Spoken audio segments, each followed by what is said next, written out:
Yes, it's me. Ah, hallelujah, lighting. I always keep telling you that I'm learning as I go. What I also learned is I look forward to this.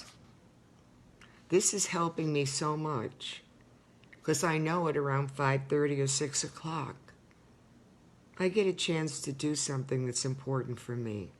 This is like, honestly, my therapy. And as I said before, as these readings continue, they're going to be episodes. And so rather than take up a lot of time always going back, because by the time we get halfway through the book, you'll be too exhausted to even listen. You go, I can't deal with this.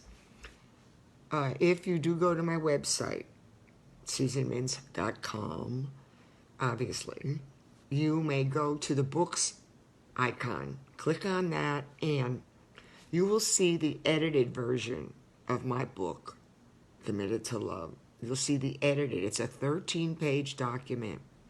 It's the same story, but it was put in a condensed form. Sending that form out, that treatment, it's called a treatment, sending that out to hundreds and hundreds and hundreds. And my dear friend Rob Scott helped doing so many of these mail-outs. I'm surprised he even still wants to talk to me. We did these for a couple of years, but that story in the edited form got me to where I am today with a book that's published, that's being read. So I would tell all of you, do not ever stop wondering where the process is going. I mean, 10 years ago, I was sending out this treatment that you can read online on my website. So go to susanmintz.com, go to the books icon. You can see that. Everything pertaining to my book is under the books. The short story, other things. Then the media page will have the different things like interviews that I did. Some live, some print, just in general. And all different venues.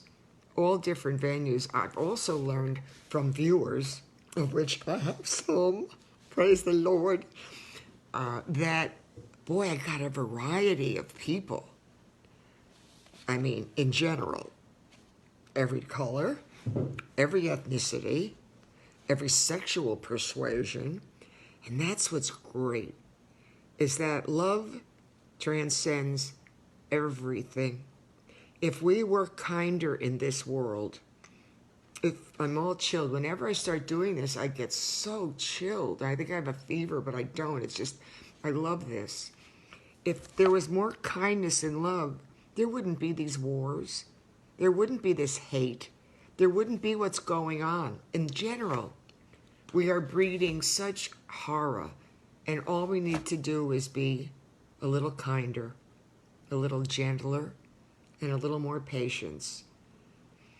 All right, so I've done about 10 readings. I actually went back and looked. I think there's 10.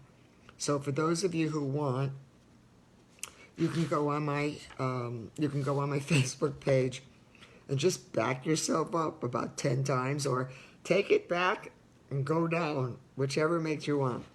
As I say, these readings are now episodes. And if you know about episodes in movies, they always give you what's happened before to bring you to the present. I'm not going to do that by everything, but I will say that my story is incredibly unique. And between the short story and the back cover, you really will know everything. But I am always going to take you to the last paragraph, or what's important, where I did leave off in a previous episode. And doing all this because I'm prophesizing Netflix or Hulu, or when I'm prophesying a series. So in the last episode / reading, I am going to give you that little bit so you'll know where to pick up if you should want to do it the next time. This is when Jeff and I, we were married. He tells me he's gay on my honeymoon. He's in Gainesville getting his doctorate. We moved to Houston. We think everything's going to be all right. And then came AIDS. So he tells me, I tell him, we talk about it. Here's where I'm going to start, just to take you in a little backup. Jeff came home around 8 p.m., and I knew something was terribly wrong. This is when we are in Houston. He has set up his practice and got his job at a residential treatment center for emotionally disturbed and delinquent youth. Very good job. Yes, he was a homosexual, bisexual, we knew. But all of a sudden, in 1981, up pops this. So he came home around 8 o'clock that night, and I knew something was terribly wrong. I didn't say anything as I wrapped him up in my arms. Spear, our dog, was jumping up and down, barking excitedly because Daddy was home. The three of us were standing in the door, wrapped up in each other's arms. We were a family who shared a very special life. My world, my future, and everything I loved were all together in a small 360-degree circle. I took your hand, and I've said this is from before, I took your hand and said, Jeff, and quote, I need to talk with you. I'm scared and I don't know what to do, end quote. He put his briefcase down and walked to the couch. How I loved his sweet voice and gentle nature. Sometimes instead of you, I say him. Jeff looked straight into my eyes and said, quote, Susan, are you sick? End quote. I wanted to laugh at the irony. I was going to ask him about a deadly virus, and he thought I was the one who was ill. I started to shake, and I took his hands and said, he took my hands and said, quote, Susan, please tell me what's wrong. What's going on? You're scaring me, end quote. I said, Jeff, have you heard of AIDS? Have you heard of disease that's killing gay men? Have you known anyone that died from it? And have you been sexually active with any man who's been ill? Jeff, how do you feel, end quote. I asked him a dozen questions, one after another, as if I wanted to purge my body of these thoughts. Jeff looked at me with those beautiful brown eyes and said quietly, yes, I've heard of HIV and AIDS.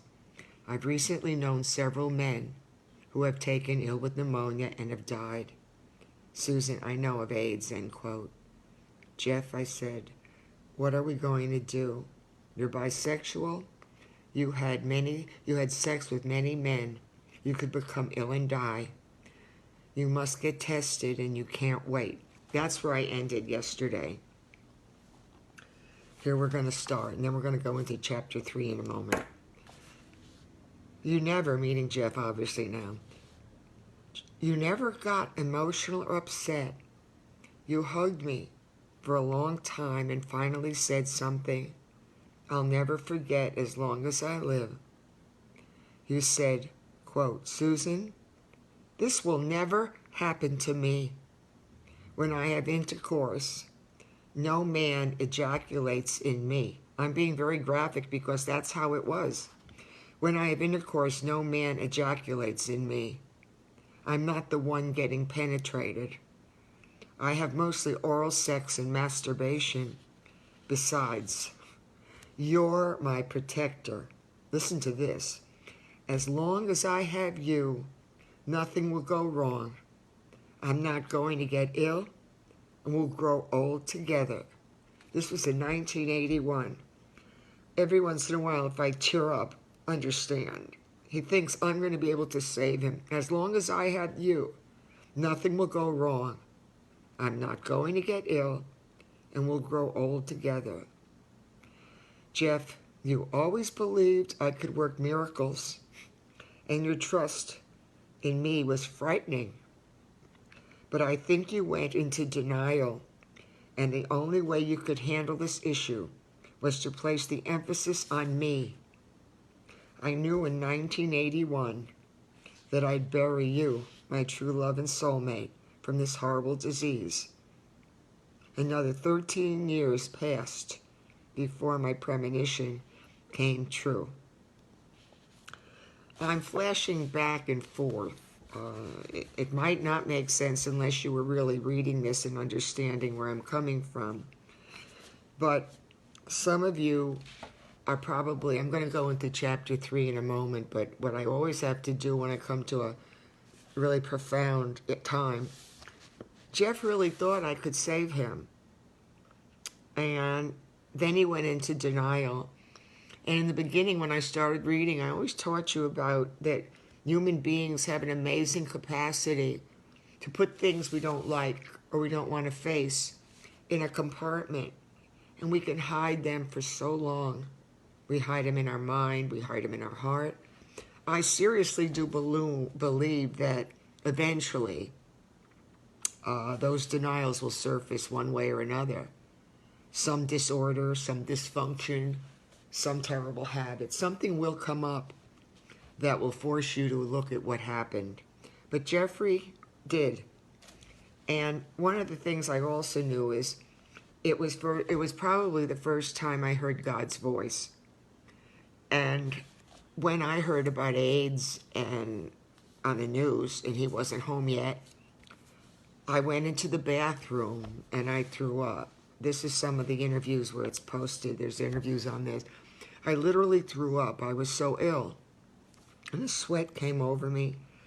And I remember hearing God, and it was the voice of God saying, to this day, love him more than you ever have. Because one day, he's going to need you more than he ever had before. To this day, I can hear God's voice saying that. I followed what he said. I loved him, and I stayed with him. This period of time is from 1974 to 1985. This is the period of it. Chapter 3, choosing celibacy to protect myself. Choosing celibacy to protect myself. 1974 to 85. This was our time in Houston. Dear Jeff, do you know how many times I questioned my sanity? I had to be crazy living like this. I thought I must have done something terrible as a child, and this was the way I punished myself. Did you know for years I thought that I was the only woman in the world who was married to a bisexual? I didn't know there were millions of couples living lifestyles similar to ours. Why did I choose to live a life that presented so many obstacles? My darling, I wish the answer wasn't so simple. Why? Because I thrived on it. I thrived on it. My life with you was energy and passion. My life with you was life. I was a hurricane that gained strength over the warm waters our relationship provided. I was a hurricane that gained strength over the warm waters our relationship provided.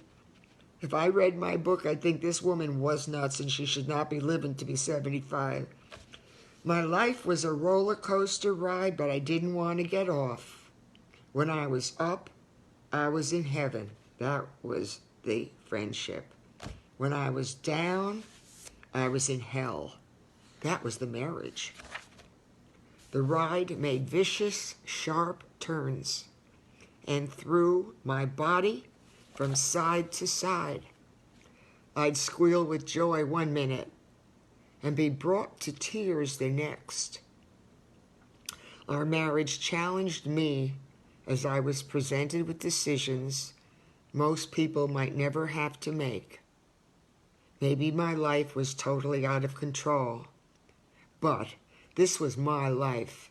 It was my life. Maybe I was strong, crazy, or a little of both. We knew after I lost the baby that we weren't going to have children. Getting pregnant was the catalyst that brought us together, but we weren't supposed to be parents. It wasn't because we were selfish. We just didn't want to admit that we couldn't have made the sacrifices involved with raising kids.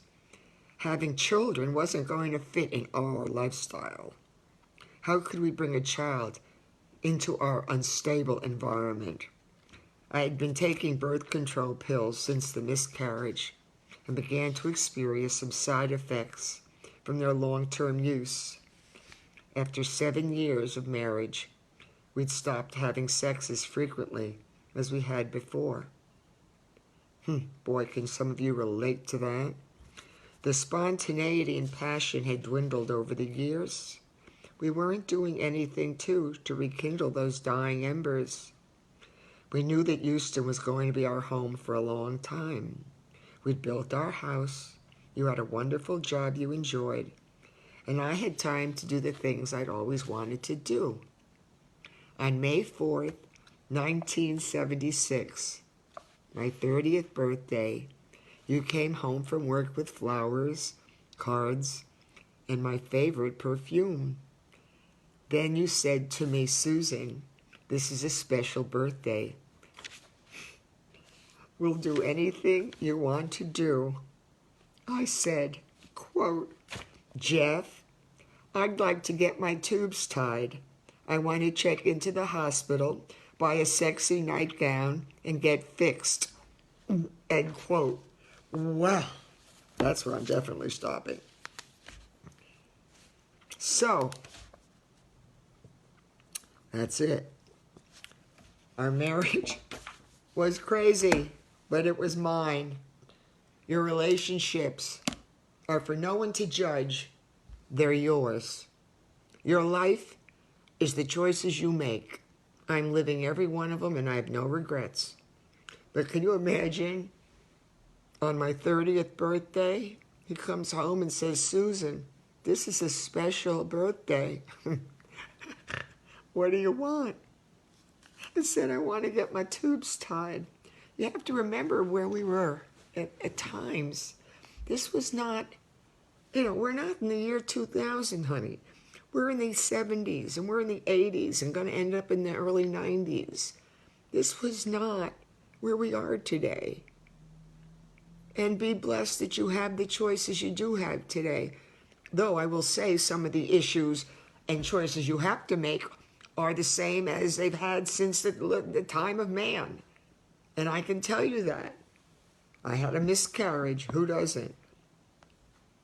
Lots of women. I chose to be living with a bisexual man whom I adored. You're out there. People stay together in marriages. All the right reasons, all the wrong reasons. I don't care what people do in their personal lives. I only care how you treat me.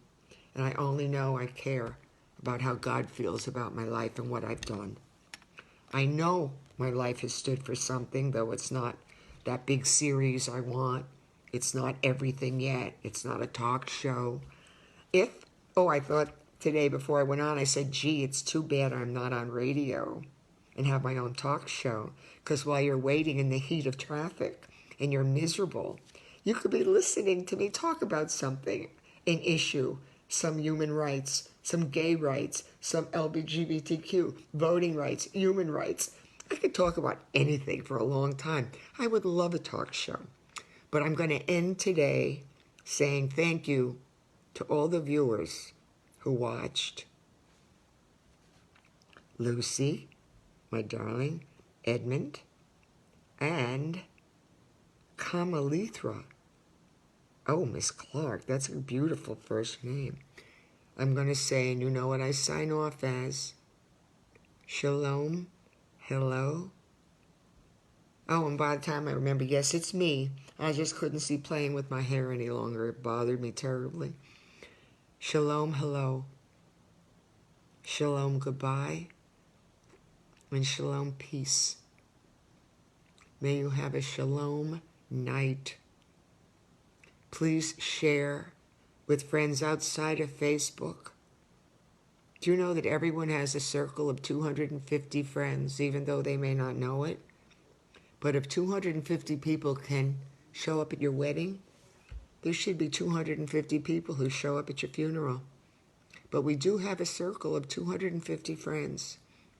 So if every one of you tells one person and they tell one person, committed to love, will get out and be where it needs to go. But right now, it's sitting right here in my dining room, talking to you. God bless you. Shalom.